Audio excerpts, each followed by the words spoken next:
अस्सलाम वालेकुम वरहमतुल्लाहि वबरकातुहू। आज मेरी एक कज़न की शाम की चाय बनाते हुए हाथ जल गया। आंखों में आंसू थे। वालिद साहब ने देखा तो एकदम हाथ थाम लिया और तड़प तड़प गए। फिर दूसरे हाथ से चाय की प्याली पर एक खिसकाई और फ़ौरन मरहम उठा लाए। अब मरहम भी लगा रहे हैं और वालदा साहिबा की क्लास भी। क्यों भेजती हैं आखिर उसे किचन में।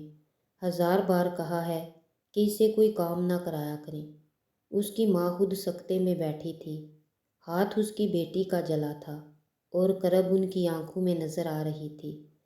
माँ कहने लगी, मैं कहाँ खुशी से भेजती हूँ, मगर कल को इसकी शादी करनी है, लोग क्या कहेंगे। माँ ने कुछ भी ना सिखाया। उसकी माँ बहुत दुखी लहजे में वजाहत दे रही थी। वालिद साहब कहने लगे, हाँ तो कहते रहें लोग जो उनको कहना है, मगर अब ये किचन में नहीं जाएगी।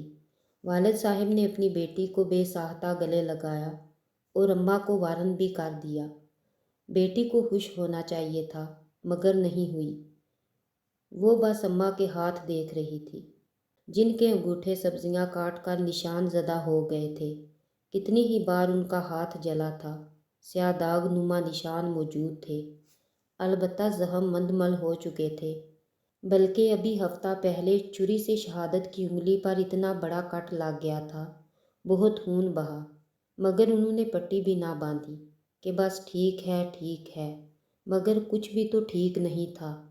मैं उसके वालिद साहिब को बताना चाहता था कि उसकी बीवी भी तो किसी की बेटी है। उनके अब्बा नहीं रहे तो क्या हुआ, उनके शोहर तो माशाल्लाह हयात हैं। आप अपनी बेटी की ज़रा सी तकलीफ़ पर तड़प उठते हैं, और बीवी का दर्द वो किसे जाकर बताए। वो कौन महसूस करेगा। वो किसी की बेटी नहीं है क्या।